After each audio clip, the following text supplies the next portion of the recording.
with addicts and alcoholics, we have a story in our head of why we can't do this, why we could never accomplish this. We got to fight for their recovery, sometimes harder than they do. And that's like what we do here. We love you enough to tell you the truth, and we're not going to give up on you. The passion really is there with not just the owners and the founders, but the people that are working at the house.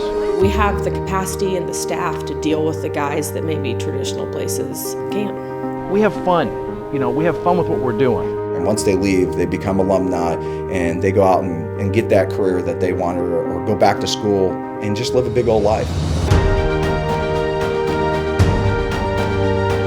Now they're set up to win.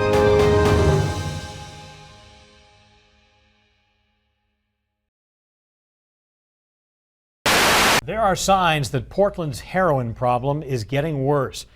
Experts say the heroin problem is hard to track in suburban communities. Last year, the number of drug overdose deaths in Maine jumped 31% from 2014. More than half of those deaths were related to heroin and/or a non-prescription form of fentanyl. Families seek treatment at private facilities out of state, and because people are often ashamed to admit they have a problem. Last Friday, first responders received 14 overdose calls in a 24-hour period. In Two response, people the died. city is hoping to educate There's no the neighborhood public in the to city help that is to get help for 272 those people who died see last that year due to in- drug overdose. Recently, the city's heroin problem has invaded State city leaders launched a new campaign asking neighbors to know the signs of an overdose and be on the lookout for needles. Fighting the drug, they say, requires not just police work, parents that but we also spoke with prevention today, and it's the fact recovery that these programs. numbers are so large here in Portland, so close to home.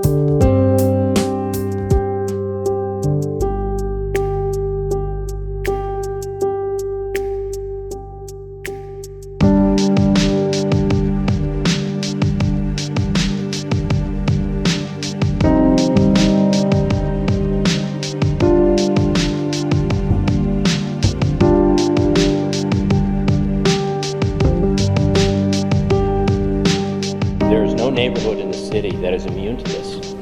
And we see that in all of the neighborhoods. Substance abuse is a problem.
How you doing, Michael? Good to see you. Good seeing you. Thanks. Have a seat, buddy. All right. You doing all right? Oh, better than I deserve, that's for sure. So what's going on? Oh, just getting ready to go up to Maine for a couple of days. And yeah, gonna go see some old friends and talk to family and friends, and we'll see what happens. We're just shooting this little documentary deal, so thanks for being here. Yeah, no problem. Are we doing the whole thing? Yeah, the whole Head, thing, face? everything. You know how I get down before I go on a trip. Let it grow, and then let it go. Now, you told me the very first time that I came here that, do you remember that? It was about 4 years ago. I strolled in and you said, if I do it one time, you'll be back. Absolutely. Have people from all around the world come in here for this. They say they do the best shades they ever had. Yeah, and I've been back. I was going to go hunting with this guy about, I don't know, a while back, and was going to go bow hunting. And he wanted to take his truck. And so we take his truck, we're on the highway, and also we have a blowout. And so we pull off about, there's a little dirt road about 60 yards up the road. So we pull off there. But when we pull off there, there's no way you can see us unless you're driving right by. Right. So you got two guys outside of a truck. We can't get the tire changed because he didn't have the right jack. And so we're kind of stranded. It just so happened, I just got out of church and it was about prayer. And so I said, what we need to do is get in the cab of the truck and pray about this. And so we did. Yeah. And it wasn't about, I don't know, 10 or 15 minutes later, this guy pulls in. And I said, man, I'm sure glad to see you. He said, well, I wasn't going to stop, but God told me to stop. And I just couldn't believe it. He was late to work. He had to turn around to come back in there because there's on 114 there was no way to just. Anyway, he turned around and then he said God sent him. He told him to turn around, so he did. And he said that his son borrowed his jack the night before, and he's not real responsible. So he has the jack to do it, but he didn't believe it was in there, and sure enough it was there. So that was a God deal the whole way. It's awesome. So he does listen to prayer. Yeah. You got to We do just it. don't pray enough. Right. You got to do it for the word to be heard.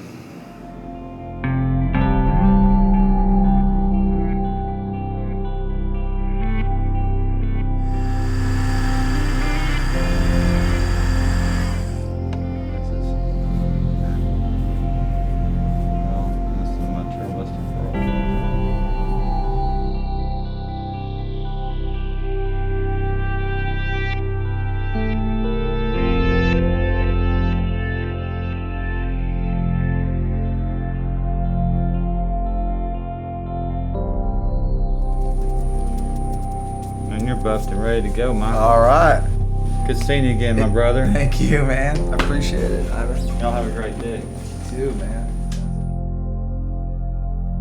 I couldn't have imagined my life today. I really couldn't imagine ever sitting here across from you on this day. I mean, I couldn't have put that together on my best days, in my best thinking, with a bunch of different multiple choices. I couldn't have really imagine that my life would be here where it is today.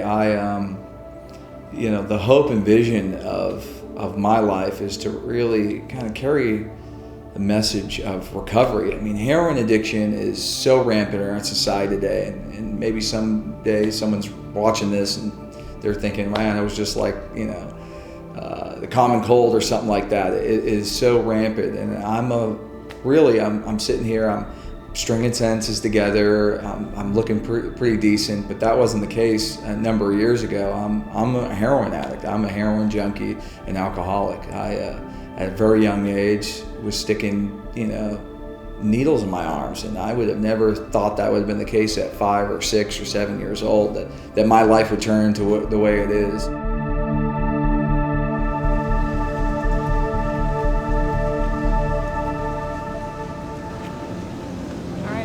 About to go home and take a nap.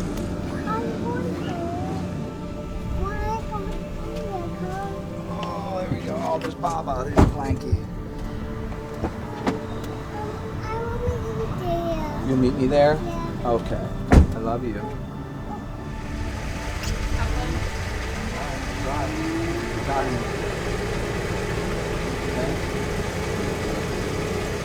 Bye. Wait. Bye.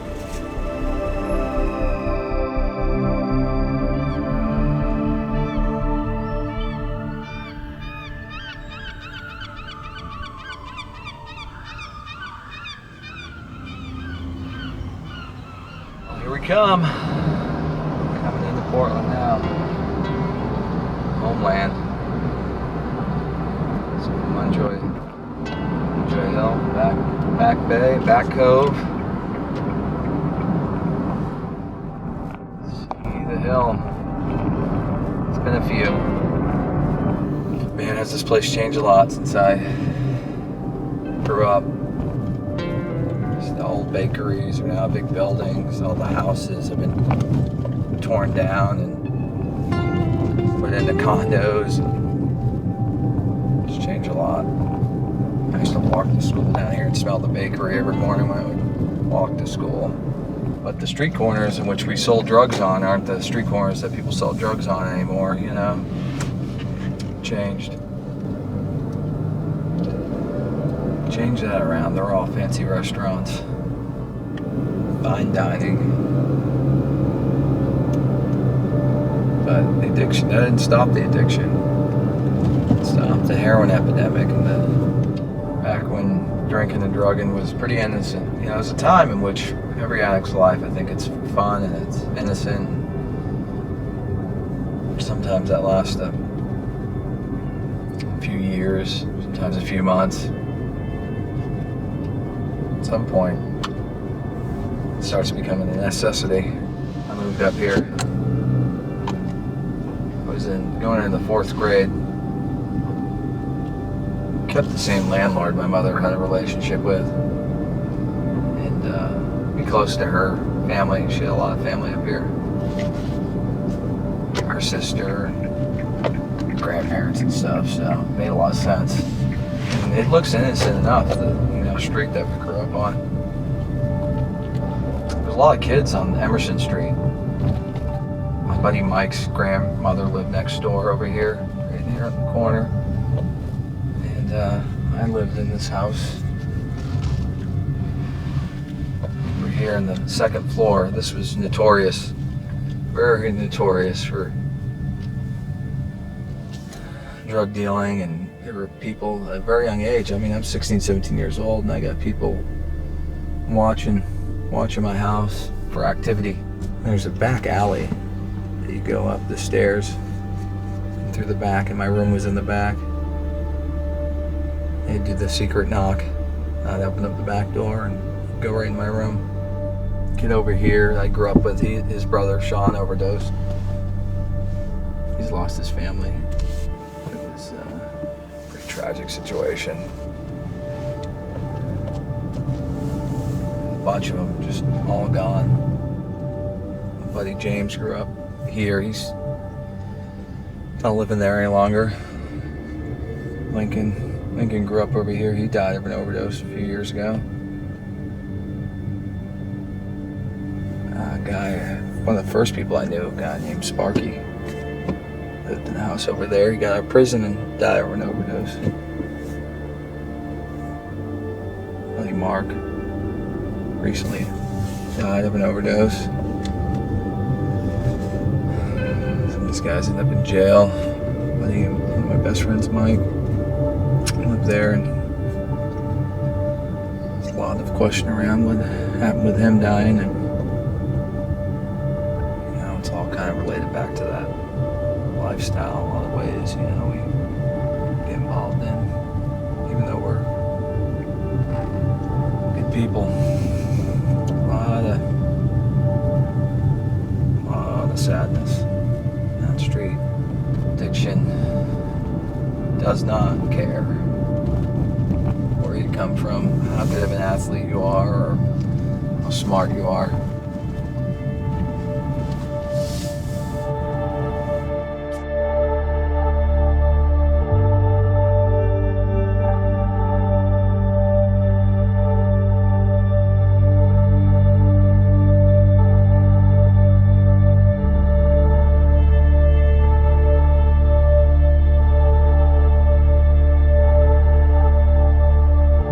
When was the first time you noticed him using, basically? drugs or alcohol when it started kind of concerning you?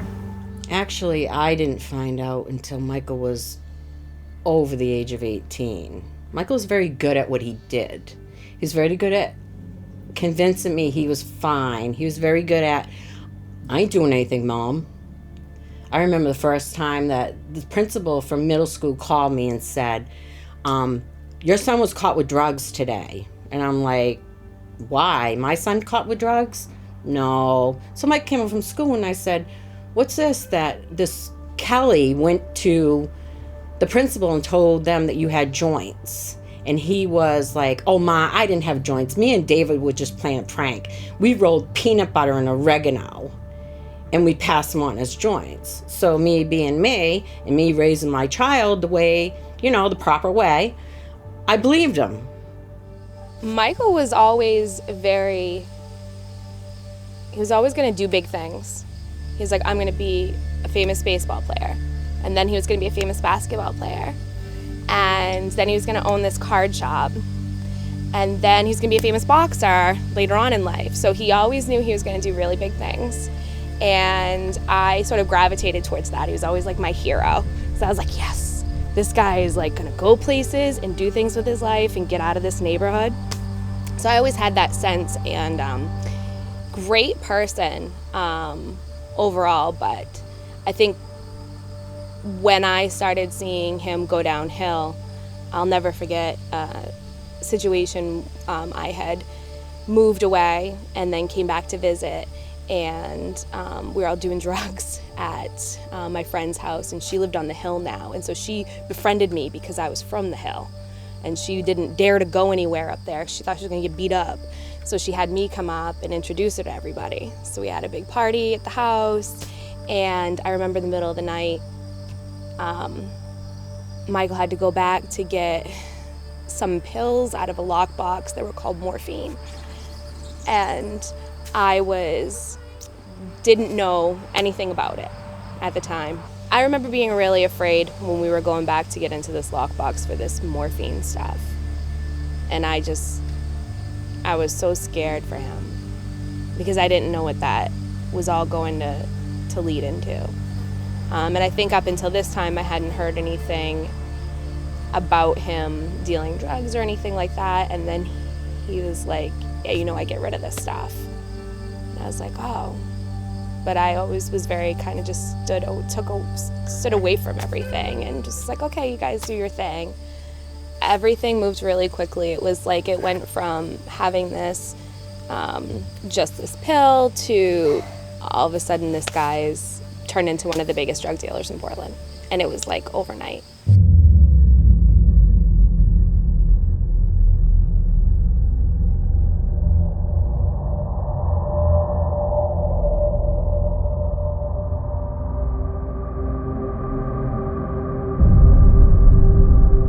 So I work with exclusively students who are at risk, and by at risk that means that they're at risk for either not graduating on time or at all. So they may be behind in credits, or they may have attendance issues, and really those being at risk is in no way an indication of intellectual capacity. It's usually a circumstantial thing. I had Michael my first and second year of actually teaching the class, and he, if I could characterize him, I would call him the hustler with a heart. He seemed to always be hustling something, whether it was his side business on the streets, or in school credits or work, but he's just really genuinely nice person, and that came through. He was sincere, and I don't think it's easy to be a hustler and be sincere, but he pulled it off. And I think, he stuck out to me because you could see all this potential there, and you just hoped that eventually he would see it too. And at the time, he was kind of caught up in this whole other world, and he was doing school, but probably more to make connections than to actually learn. But I think deep down he really did want to learn. And so he did have a lot of fans here in the adults, even though early on when I was pleading his case to one of the assistant principals, he said, "You do know he's one of the biggest drug dealers in Portland, right?" I said, "Yeah, but still." So, and I just remember that he was kind of like the mayor of the class, like everybody kind of went to him, and it wasn't just because he was probably going to sell them something, it was because they genuinely liked him. And I look back to those early classes as an inspiration, because I did see people like Michael who, really looked like he was headed either to the grave or to prison. The first time I met Michael, I'm trying to, that was such a long time ago, but I remember Tenor had brought Michael to the house in Waterville. I had moved to Waterville at the absolute desperation of my daughter Tenor, who did not want to move to Waterville under any circumstances. And I was probably sober, at least 8 years by then, and my husband was getting back into drugs and alcohol, and it was just so dysfunctional that I had to make the choice to move to Waterville, and I was taking Tenor with me, and Tenor did not want to go. And Tenor did not want to go so badly that her behavior was such that I had no choice but to make the decision that said, all right, I got to figure out what the worst of two evils is here. I can stay with Mike, she said. I can stay with Mike. I can stay with Kristen. I want to go to Portland High School, and I want to finish school. So I started sending money down to the Portland Way so that Tenor could, for her room and board.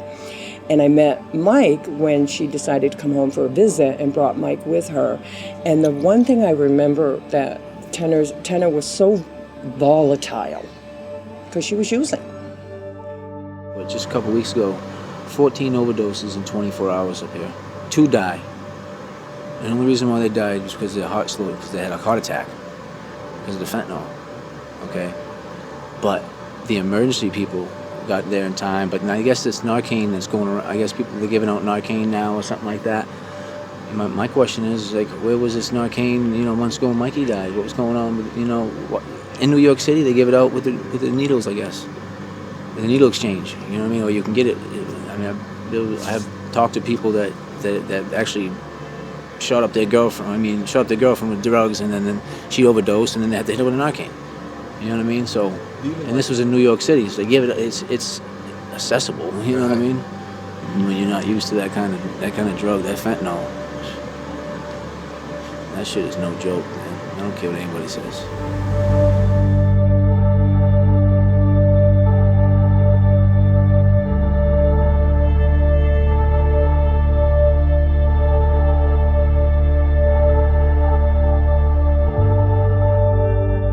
Fallen in love with heroin. That was my priority. I would do anything for it, and I did. I most certainly did. So, like, in the 90s, there wasn't, like I said, a lot of heroin out here, but that's evolved over time to where it's just so plentiful on the streets now, and people are dying left and right. I think last week at the Provo Street Resource Center, there was a 23-year-old girl they found dead in the bathroom. That girl does not get a second chance, you know what I mean? And then that's the first overdose that happened there since they've been open since, I think, 2000. One of the topics that we taught and we talked about in school was that Maine is one of 8 different states that the pharmaceutical company, I think it's Purdue, who created OxyContin, had done a mass marketing. And Maine was one of the states of 8 that they came in and they made the drug very available. And as a result, very soon, Maine became inundated with the prescription opiate, and it became an epidemic. The pharmaceutical companies and the government have been trying to make the drug less available and more difficult for people to inject, for people to obtain. And so what we've seen is this huge spike back with the heroin use. The heroin is cheaper, it's more abundant, it's more available, and it's now become the re-epidemic in the state of Maine is the heroin. It's a repeat cycle, I get out, do fine for a little while and get right back into thinking I can sell it and make some money off it, and it worked fine for a little bit. Then got obviously, right back in prison real fast. I never, after doing my first bid and I did a second one for selling cocaine, my goal to come out of jail was not to sell cocaine. It was to sell heroin with more money. You know what I mean? Like, that's not cool. You know what I mean? Like, who thinks like that, But that was my thought process back then. So to even think of anybody else falling down the same road I wasn't even into that. You know what I mean? So Joey was a stepson. His mom had 3 children when we got together, and his mom and I had 3 children together. And after that, and Joey became a stepson. Joey ended up relapsing again, and they sent him back to the penitentiary. Or maybe they sent him to a federal treatment facility, and then he got released. And within 100 hours of getting released, Joey was found dead on his sister's floor from a drug overdose. And it was the same combination of drugs that had killed his mother probably 4 years prior to that. It really shocked the family. Now, I was sober, so I didn't put 2 and 2 together with Mike. It wasn't until probably less than 3 years later that I finally figured out that I had fed my daughters to the wolf. When I said, yep, you can go stay with Mike and Mike's mom. And what I started to learn after that was that my daughter was just into drugs every single day, and Mike was helping her in that endeavor, and that the 2 of them were either going to kill each other or kill themselves in the process. And when I got that fateful phone call on August 23rd of 2010, and they said, we have your daughter, we're at Maine Medical, and I drove down there and was met at the door by 2 doctors and a nurse who said, we did everything in our power to try to resuscitate your daughter, but we couldn't resuscitate her. We're so sorry. We're so sorry. And I thought, oh my God, what happened? What happened? And I had to learn that just because I'm sober doesn't mean somebody else is.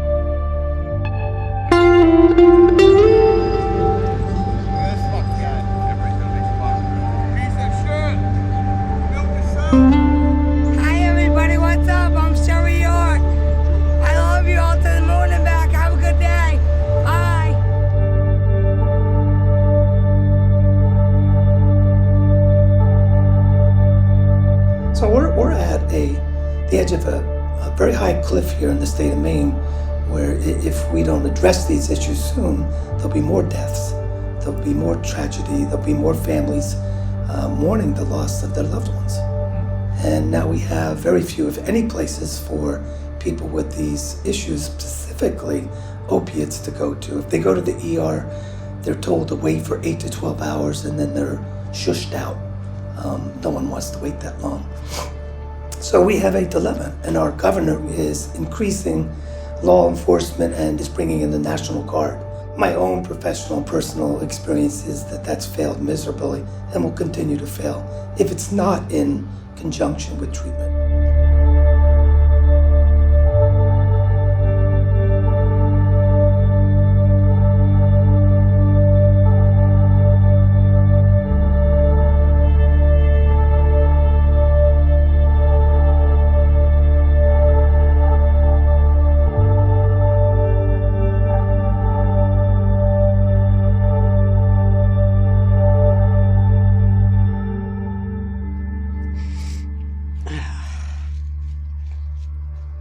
A lot of tears, a lot of yelling,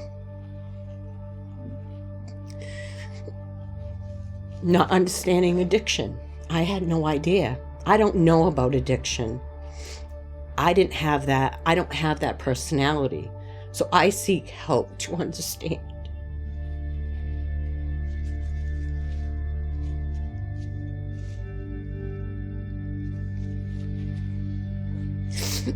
it broke my heart to see this intelligent Michael, my son Michael, the intelligent one, falling in a hole, and I couldn't help him. And he didn't want to help himself. Until one day, he came home. I had it. I threw Michael out probably 3 or 4 times. I couldn't do it. I'm like, I can't wake up and find you dead on my couch.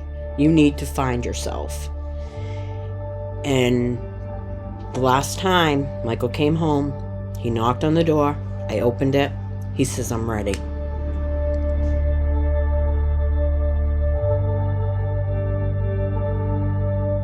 I really truly believe that it's nothing but me being beaten down enough in my own life by myself to really get on the other side of this thing. I really had to be put in a position. Heroin is prevalent today, but when I was doing it, I've been in recovery since January the 15th of 2003. And 10 years prior to that, 5 years prior to that, when I started really using drugs, it wasn't cool, it wasn't chic. And now it's in every high school and every part of the country, and people are dropping like flies. And I remember hearing the story and using the line that I'm not hurting anybody but myself. And I never really thought differently from that. I thought, yeah, I was hurting myself, and now I'm helping myself. And I never really gave it much more thought after that. But when I saw the ripple effect of Joey's death in the funeral parlor and the weeping of the children and the family members, it just blew me away. So that myth that we're only hurting ourselves is such a lie. It's something we tell ourselves to keep ourselves running, and I believe we believe it. You tell yourself something long enough, you will believe it. I believe that, you know. And I know that there is a power greater than myself working in my life every single day. And it's when little things like this come to my attention and I pay attention that I get to really say, thank you, God. I got to ask Tanner later why that decision, and she said, because I didn't want to come home. I didn't want to come home with my tail between my legs, and I wanted to do something. And the rest of that story is while Tanner was in the Navy, Tanner and Mike's relationship distanced. As a result of that relationship distancing, it was just what God needed, to step in and say, okay, Mike, your turn. Your turn. And Tanner calls me from Japan and says, Mom, she said, Mom, you're not gonna believe it. He got sober. I said, nuh-uh. She said, really? Really? The thought of drinking and drugging would never leave me. It always stood by me all the time. It would just be like, you just gotta get relief. You just gotta find it. You gotta just get, you know, I would try to win the lottery. I would play lottery numbers. I would think that I was getting lottery numbers. I would thought, you know, I would get scratch tickets. I would get all the stuff thinking it would be my big break. I was always looking for my next big break, and it never came. And my big break came out of complete ignorance, listening to some people that seemed to be happy. Really, they seemed to be happy. I wasn't sure if they were on narcotics or not. They weren't, but I thought they were too happy for me. I'd not seen people genuinely happy in so long and not take themselves so serious. And they were like, you know, they started giving me suggestions. And within a couple of weeks of doing what they said, I remember waking up like, my gosh, I don't feel like I need to drink or drug. I could say no. And that's a whole lot of power for a guy who for years and years prior to that, if you said, I've got one painkiller, do you want it? I'd be like, yes. I got a drink, do you want it? Yes. I could not say no. It was weird. I just had this inability to say no. But after a couple of weeks of really just surrendering it all over and doing what these people asked me to do, I remember going, oh my gosh, this is working. And I would have never put that together that would be any solution whatsoever. I was on a 2-year death run with cocaine and heroin, pills, you name it, benzos. And I had lost a lot of weight, weighing about 119 pounds, suicidal, giving up on life. All my family had, told me not to come home anymore. I burned all my bridges, and all I had left was a little 2004 Chevy Cavalier, all dented up and beat up. I had a back seat full of clothes and a little Afghan blanket that my dad's mother made me before she passed away. And I was sitting there with a fifth of Jameson whiskey, a gram of cocaine, and a needle, and I was going to commit suicide on that day. And Michael happened to call me that night, and I answered the telephone, and it was Michael, and he said, "What are you doing?" And I said, "Well, I'm doing a whole lot." And I told him my plan, and I said, "You know, Mike, I've been to all these treatment centers, some of them the best in America, and this stuff don't work. I just can't get it. I don't know what to do." I think what's key to understand in recovery is that it's a constantly growing project. In the big book it says we don't have spiritual perfection, but we make spiritual progress. And a lot of my involvement with Mike involved my own spiritual growth and his spiritual growth, as well as the spiritual growth of countless number of people that we interacted with.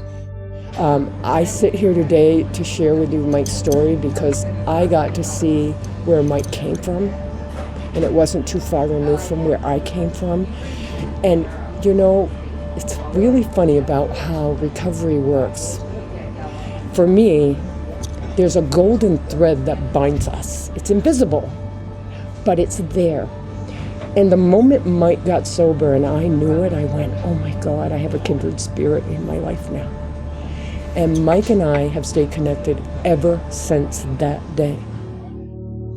So my experience, I felt, was very unique in terms of observing two parts of Michael. One part was his own personal recovery story and the work that he was doing in that. The other part was his sincere passion of wanting to learn more about how to address this disease, how to help others who are suffering from this disease. So it was quite the interesting duality and the paradox of the two sort of coming together. And Michael had actually helped me get into this long-term treatment center in Texas, to where I went there, and it was based for chronic relapsers. It was long-term, anywhere from 9 months to a year, and it was a big commitment, but I knew I had tried everything else and exhausted all options in my life, and it was what I needed to change my life, where I learned how to seek God, where I learned how to, cope with, anger and different emotions that I struggled with. I gained life skills, and essentially it was the 12 steps that changed my life, and they taught me how to go through that process and to learn to give back to others, because this disease of addiction and alcoholism is so selfish, and it destroys the lives of others, and that was something I had never done, was get outside of myself. And that's what the 12 steps taught me to do, and essentially it gives you a relationship with God that I never asked for or truly wanted, so. And Michael was a man with a solution, and that was appealing to me. It was attractive, and I asked him for help, and that was not easy for me, because he was a man that knew my children, was of their age, and I'm supposed to know a little bit about life, and here I am asking a man the age of my son about life, and so there's some humility with that. But that's kind of how we got connected, how we started our relationship out, our personal relationship. I know some of my greatest spiritual growth, and I'm sure Mike would say the same thing, was working with others. I grow when another person grows. I grow with them. We learn how to walk with people, and in walking with them, help them along the path of spiritual growth. At Joey's funeral, there was a whole bunch of people from the recovery community. I mean, a huge bunch. Some people didn't even know Joey, but knew of him, and just came and stood in silent support in the back of the room, and the love was just tremendous. And it's just such a testimony to the recovery community here in Portland, Maine. So we talk about this onslaught of heroin in Portland, but the recovery community here is, in my opinion, 10 times bigger and way stronger. If only people would connect with that. Because I hear so many people from around the world, and most certainly around the country, come here and are just amazed at the recovery here in little old Portland, Maine. It's a pretty cool deal.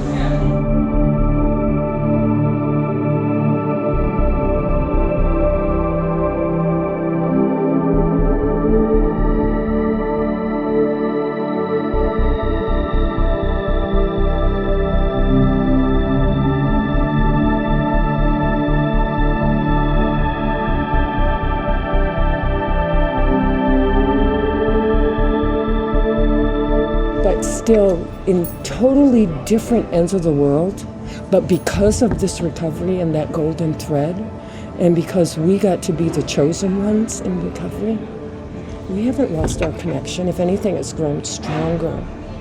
It's flourished more. I couldn't be more proud of Mike if he was my own son. I really couldn't. I say that with all my heart because I know where he came from, and I know that he surrendered just long enough for God to say, good, I got you now. Got you now. You know, Mike came all the way from Texas to be there for me. I couldn't love him any more for that, you know, because he helped complete that circle and, you know, to tell me that he was sorry for any part he played in her addiction. He doesn't know how much I appreciate that, but he also doesn't know how much I understand that her journey is not his responsibility. And the fact that he got sober didn't get her sober either. You know, and I told him, you forgive yourself, honey. You get past that. Because you have to have amazing things in your life. You deserve them. You work for them. I guess I would say to somebody's mom, don't give up. Do some tough love. And just love them. Just stand by them. Eventually, I think they will come around. But I also am a firm believer that they need to help themselves. And it's not your fault. You, as a parent, blame yourself. And it's not. It's really not. And it took me a while to figure that out.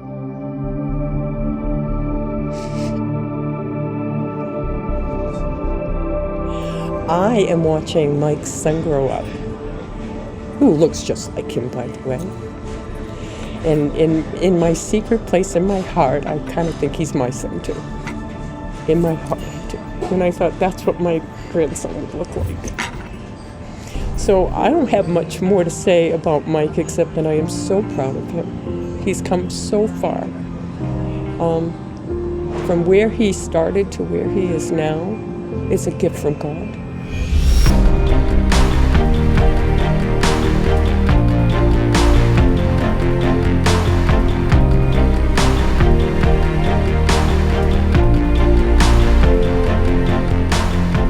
It is not the critic who counts, not the man who points out how the strong man stumbles, or where the doer of deeds could have done it better.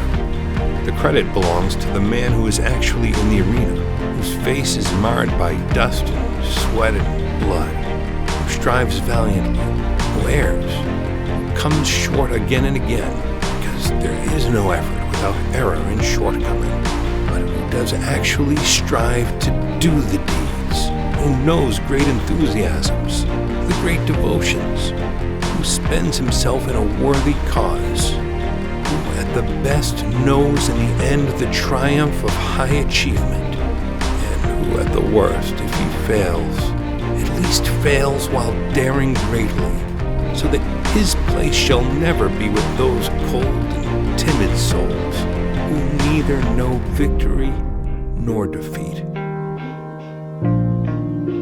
I think one of the biggest things is I hope that you have a lot of pain, because I think pain is a huge part of this.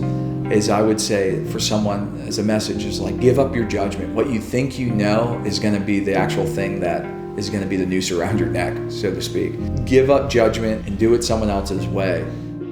Through all that pain, there is hope, and your life can be way bigger than you ever thought. More than you could ever imagine. Even if you sat down right down, it's your first day in recovery, and you said, this is what I would like my life to look like, I guarantee you do what you need to do, it's going to be way more than any of that, and much more fulfilling than any materialistic thing that you'll have too. So.